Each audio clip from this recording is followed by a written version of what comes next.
al-wajibatu lillahi ta'ala.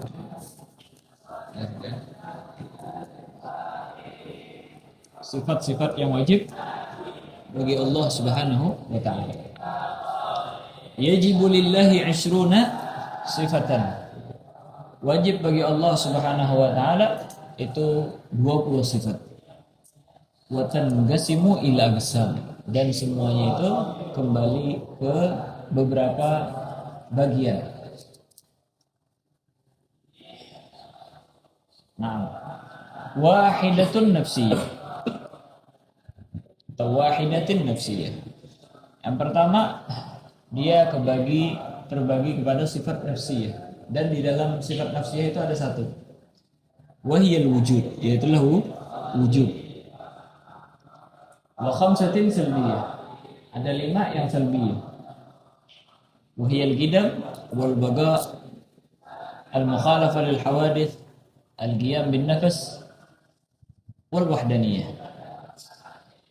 Wa sab'atin ma'ani, wahiyal qudrah, al iradah, al ilm, al hayah, al sam', al basar, al kalam. Wa sab'ah ma'nawiyah, وهي كونه قادرا مريدا عالما حيا سميعا بصيرا متكلما. Jelas itu ya? Nah, apa yang dimaksud dengan sifat nafsiyah? Yang dimaksud dengan sifat nafsiyah, wal muradu bis sifatin nafsiyah, biar tahu kita ini kan ada beberapa bagian, yaitu 4 bagian di kan, sifat nafsiyah, sifat salbiyah, sifat ma'ani dan ma'nawiyah, supaya kita membedakan antara 4 sifat tersebut. Supaya kita membedakan antara 4 sifat tersebut.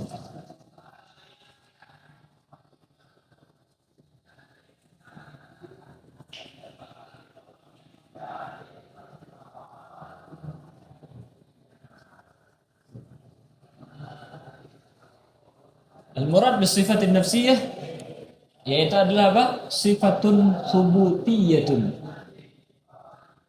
Sifatun subutiyatun yadullul wasfu biha ala nafsi dzat.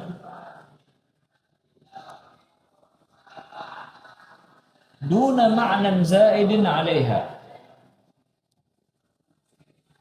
Sifatun subutiyatun yadullul wasfu biha ala nafsi dzat.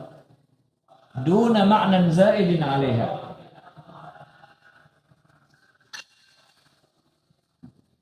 Ka'an yugala al-wujudu sifatun lillahi ta'ala. Al-wujudu sifatun lillahi ta'ala. Apa sifat nafsiyah? Yaitulah suatu sifat yang subutiyah. Jelas itu ya? Suatu sifat subutiyah yang subut. Yang mana sifat tersebut isbat atau subut. Beda kalau salbiyah, itu sifatnya salb, yadullu ala salb. Jelas itu ya? Nah, jadi sifat subutiyah, sifat yang sabit, yadullu ala isbat, gitu ya. Sifat yang tadullu ala isbat, bukan tadullu ala salb atau salbiyah.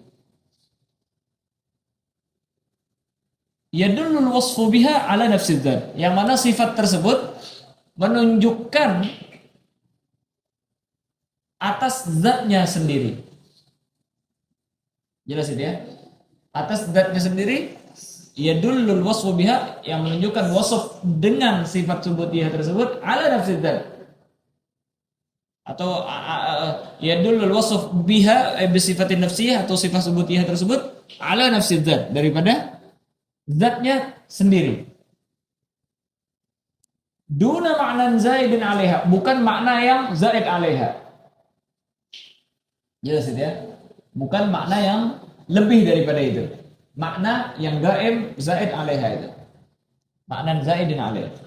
Seperti kita katakan al-wujudu sifatun lillah. Al-wujudu sifatun lillah. Wujud, ada, itu adalah sifat bagi Allah Subhanahu wa ta'ala. Jelas itu ya? Maka kita katakan apa? Al-wujud ini adalah sifat yang sabitah. Yadul ala nafsi dzat. wujud tersebut menunjukkan ala zat. Al-wajibul wujud dia adalah Allah Subhanahu wa taala. Al-wujudu lillah. Wujud adalah sifatnya Allah Subhanahu wa taala yang berada di dalam dirinya Allah Subhanahu wa taala. Jelas ya, bukan sesuatu yang kharij. Beda kalau kita katakan misalnya al-qudrah. Jelas ya. Itu adalah makna zaid ala zat. Al-ilm itu makna zaid ala zat. Jelas ya. Bukan nafsu zat. Manusia jelas ya. Wujuduhu nafsu zat. Adanya manusia ya manusia itu. Tapi kalau ilm jelas ya. Itu kharij anil insan. Qad yakunu jahilan wa qad yakunu aliman. Jelas ya. Nah, makanya ya dulu ala nafsi dzat duna ma'nan zaidin 'alaiha. Maka apa? Gauluna sifah ya, sifatun subutiyah itu dinamakan di dalam ilmu mantiq jenis namanya. Ya, jenis atau kal jenis. Fasalnya mana? Kita katakan subutiyah, itu fasal. Fasal mukhrij anis sifat as-salbiyah, yang mengeluarkan daripada sifat as-salbiyah. Seperti apa? Kal gidam. Apa gidam? Gidam itu menunjukkan daripada makna yang mencabut daripada sesuatu yang tidak layak dengan Allah Subhanahu wa taala. Yaitu adalah lahu awal misalnya. Nanti akan datang, kita terangkan. Karena ini kita katakan ya dulu ala tasalsul, ala daur dan lain sebagainya, dan apa itu pemahamannya nanti kita akan terangkan. Berarti apa? Kita katakan bahwasanya Allah Subhanahu wa taala wahdaniyah. Sifat Allah Subhanahu wa taala wahdaniyah itu salbiyah. Kenapa? Yaslub an ta'addudillah Subhanahu wa taala. Yanfi at-ta'addud anillah Subhanahu wa taala. Jelas ya? Sedangkan kita bilang sifat tsabitah di sini ya. Berarti apa? Kharaja bihi sifat daripada apa? Salbiyah. Seperti gidam, baga dan lain sebagainya itu bukan sifat subutiyah tapi sifat salbiyah. Jelas ya? Nah. Dari sini kita paham daripada makna sifat salbiyah yang akan datang. Apa? Yaitulah sifatun apa? Salbiyatun. Jelas itu ya? Sifatun salbiyah. Karena dia bukan sifat daripada apa? Subutiyah. Apa? Salbiyah yaitulah sifatun salbiyatun allati dallat ala salbi ma la yaliqu bihi ta'ala. Sifatun salbiyatun dallat ala salbi ma la yaliqu bihi ta'ala. Yaitulah sifat yang salbiyah yang yadullu ala nafi, yang mana dia menunjukkan ala salbi daripada salab, mencabut atau menafikan ma la yaliqu bihi ta'ala, sesuatu yang tidak layak bagi Allah Subhanahu wa taala. Naam. Al-mukhalafah lil hawadits. Berarti apa di sini? Salab daripada al-musawah wal mumatsalah lil hawadits. Jelas itu ya? Nah, itu sifat salbiyah. Maka dengan kata-kata subutiyah keluar sudah. Terus kita katakan yadul wasf biha ala nafsi dzat. Maksudnya apa? Yadul wasf biha ala nafsi dzat maknahu annaha la tadullu ala syai'in zaidin ala dzat. Maknahu annaha la tadullu ala syai'in zaidin ala dzat. Tidak menunjukkan daripada sesuatu yang zaid ala dzat. Ya. Di luar daripada zat. Yang melebihi daripada zat. Jelas itu ya? Makanya gauluna duna ma'nan zaidin 'alaiha itu tafsir daripada murad gauluna ala nafsi zat. Ala nafsi zat duna ma'nan zaidin 'alaiha, ini tafsir murad daripada kata-kata ala nafsi zat. Dengan kata-kata ini yadullu ala nafsi zat duna ma'nan zaidin 'alaiha yakhruj bidzalika as-sifatil ma'ani. Ya, sifat daripada ma'ani. Kenapa? Karena sifat ma'ani adalah sifatun tadullu ala ma'nan zaidin ala zat. Jelas itu ya.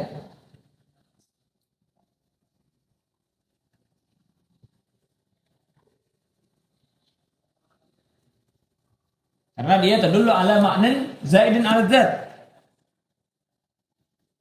Apa? Biar definisinya apa? Definisinya adalah sifat ma'ani wa huwa kullu sifatin gaimatin bimausufin mujibatin lahu hukman. Jelas ya? Wa huwa kullu sifatin gaimatin bimausufin mujibatin lahu hukman. Yaitulah setiap sifat yang gaimah bimausuf, yang berada di dalam zat yang disifati. Sifatun gaimatun, kullu sifatin gaimatin bimausuf. Mujibatin lahu hukman, yang mewajibkan baginya daripada suatu hukum. Kita kasih contoh. Kakaumihi gadiran contohnya. Contohnya Allah Subhanahu wa taala gadir. Fa innahu lazimun lil qudrah. Jelas itu ya? Fa innahu lazimun lil qudrah.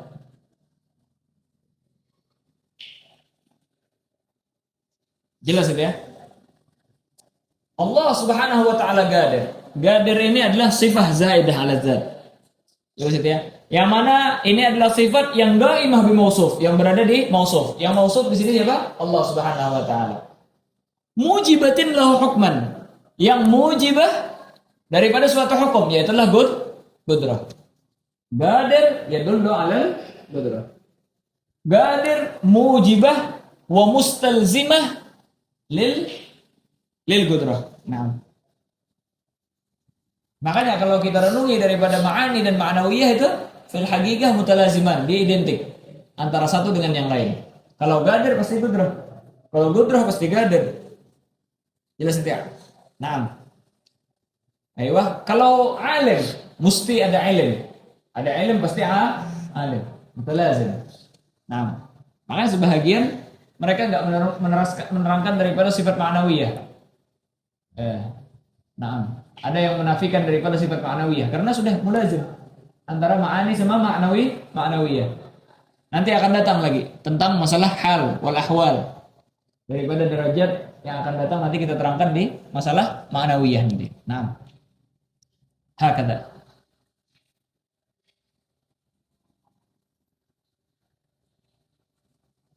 Ayo. Jadi apa? Ma'ani sama ma'nawiyah mutalaziman. Tetapi kenapa kok mereka menyebutkan daripada, kalau kita daripada Asy'ariyah, daripada mazhab Ahlussunnah mengisbatkan daripada ma'ani dan mengisbatkan juga ma'nawiyah. Kenapa? Li'annahum la hadul wujudi aslan li ghairihi. Jelas itu ya? Li'annahum la hadul wujudi aslan li ghairihi. Karena mereka meneliti dan melihat daripada sudut pandang bahwasanya apa? Al-wujudi aslan li ghairihi. Yang wujudi itu asal daripada selainnya.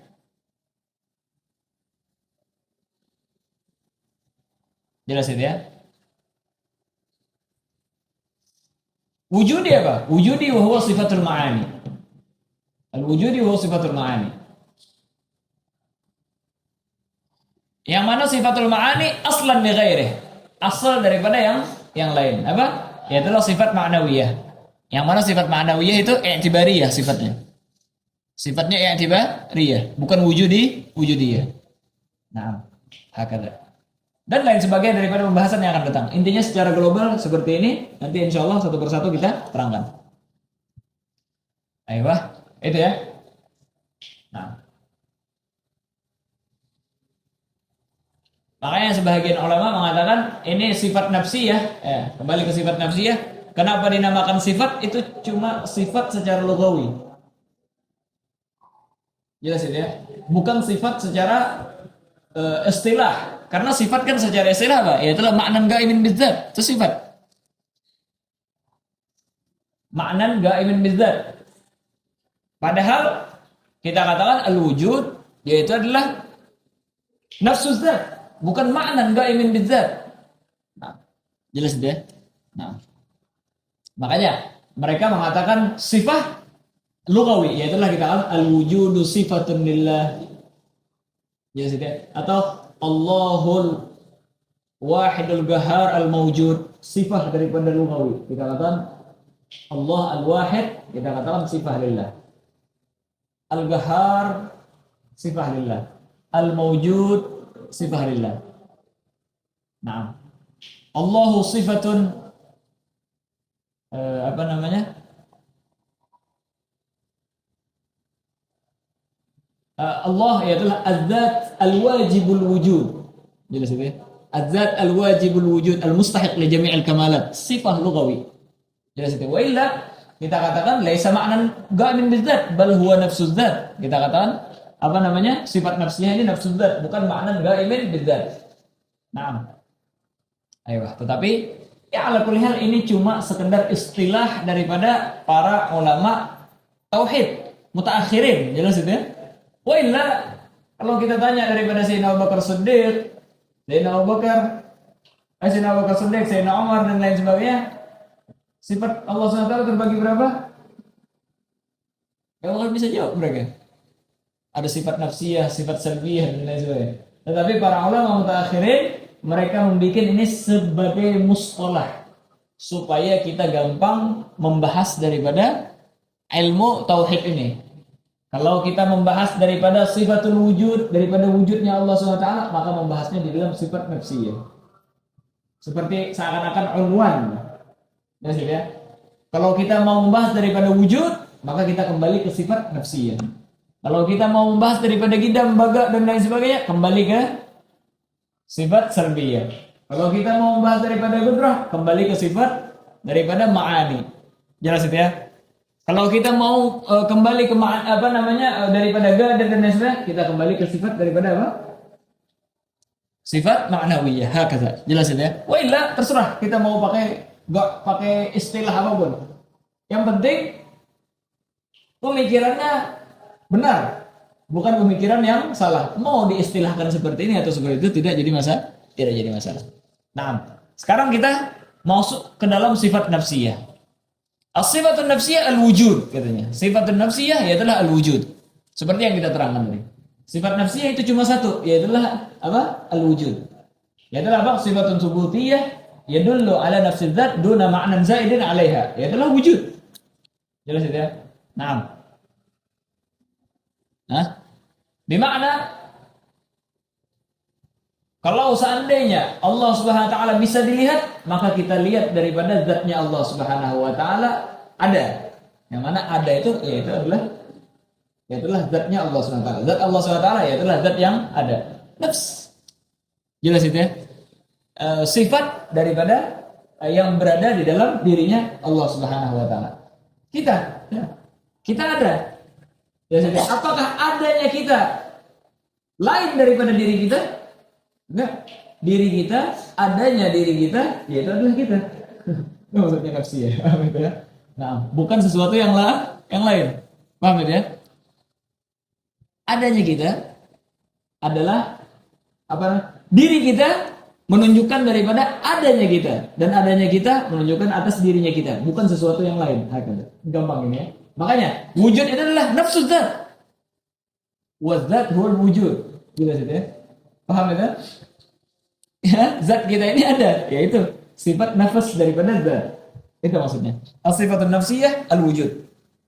Makanya kata beliau, as-sifatun nafsiyah al-wujud wa daliluha. Sifat nafsiyah al-wujud wa daliluha, dan dalil-dalilnya sifat nafsiyah. Makanya di antara dua kurung sifatun nafsiyah wa daliluha. Sebenarnya ini sebagai unwan atau sebagai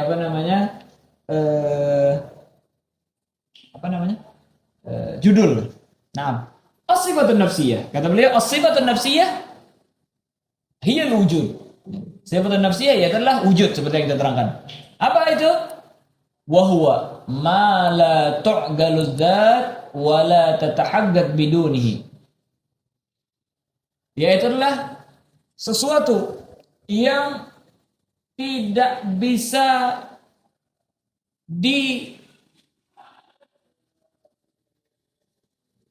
tidak masuk akal suatu zat biduni. Ma la tu'galu zat biduni. Zat tidak bisa masuk akal, tidak bisa logis dengan tanpa daripada sifat tersebut. Wala tadahaggaq juga biduni, dan sifat tersebut ya la tatahaggaq, tidak nampak dan tidak ada secara nyata dengan tanpa daripada sifat daripada wujud tersebut. Jelas itu ya? Itu namanya sifat nafsiyah. Maknanya seperti ini. Hal yumkin an natasawwar Allah biduni wujudi. Apakah mungkin kita bisa menggambarkan adanya Allah menggambarkan Allah Subhanahu wa taala dengan tanpa adanya Allah Subhanahu wa taala? Ini maknanya. Katanya Allah Subhanahu wa taala ya. Adanya Allah Subhanahu wa taala, kita bisa enggak gambarin apa? Allah Subhanahu wa taala tanpa adanya. Kita harus menggambarkan Allah SWT bahwasanya Allah SWT ada. Misalnya kita katakan Z, bisa nggak orang tergambar daripada Z tanpa adanya daripada Z tersebut? Ya sudah. Makanya kita katakan adanya Z, dengan adanya Z baru kita bisa tergambar daripada Z tersebut zatnya. Paham ya? Makanya kata beliau, la tu'galu zat biduni. Zat tidak bisa masuk akal, tidak bisa logis tanpa adanya wujud. Wala tatahaggaqu dzat, wala tatahaggaq daripada zat biduni, dan tidak bisa kita katakan ada zat tanpa adanya wujud. Jelas tidak? Paham ya? Makanya kita katakan tidak mungkin kita menggambarkan Allah tanpa adanya Allah Subhanahu wa taala. Makanya kata beliau, wallahu taala mawjud. Maka Allah Subhanahu wa taala itu mawjud. Karena kita menggambarkan Allah tanpa adanya Allah Subhanahu wa taala enggak bisa. Maka kita apa? Allah taala wujud. Maka hasil kesimpulannya kita katakan Allah Subhanahu wa taala itu ada. Jelas itu? Paham ya? Nah. Z terlahir dari seorang ayah. Bisa enggak kita gambarkan ayah tersebut dengan tanpa adanya ayah tersebut di dalam apa namanya? Di dalam dunia ini nggak mungkin, harus ada daripada ayahnya Z tersebut yang bernama Bakar misalnya. Nggak mungkin kita bisa tergambar ayahnya Z kecuali dengan adanya daripada ayah Z tersebut. Maka kita ayah Z itu ada. Nah, gampang ini, nggak jadi masalah. Biasanya ulama aqidah mereka memulai kitab mereka dengan sifat wujud ini. Karena apa? Karena setiap daripada mabahis yang akan datang, jelas ya, itu yatarattab ala sifatil wujud ini. Kita katakan gudrah daripada Allah Subhanahu wa taala. Gimana kita katakan gudrah mempunyai kekuasaan, mempunyai kekuatan kalau tidak ada? Jelas ya?